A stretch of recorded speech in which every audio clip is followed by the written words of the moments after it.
Ever since she got off the Gaza-bound flotilla, the Arab-Israeli Knesset member Haneen ZOABI has been in the spotlight as one of Israel's most controversial politicians. A status which she secured with this incident broadcast on local primetime television. After having accused the state of Israel of covering the truth about the raid on the flotilla, Haneen got into a row with her colleagues in parliament.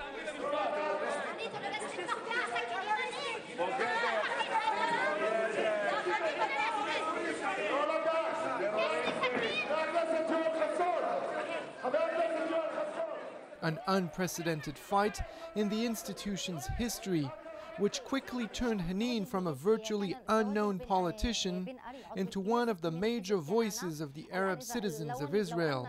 This is the time for you to break your silence. It's not just to break the siege upon Gaza, it's also to break the silence of the Jews, democratic Jews, who feel that they are threatened by this atmosphere, anti-democratic atmosphere, racist atmosphere. Born into an influential family in Nazareth, Haneen is used to making history.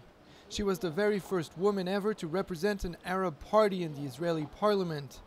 But nowadays, she's getting a lot of attention from having been the only Knesset member on board the Gaza-bound ship, where 9 passengers died after an Israeli raid. She's running from one TV studio to the next to tell her side of the story. They perceive us from the beginning as terrorists. And it's two different things. To come into something and then to discover that they are dangerous is one thing. And to, from the beginning, perceive the passenger, all the passengers as terrorists, this means that you took the decision to kill them before. She accuses the commandos of having launched a pirate military operation that affected her both politically and personally.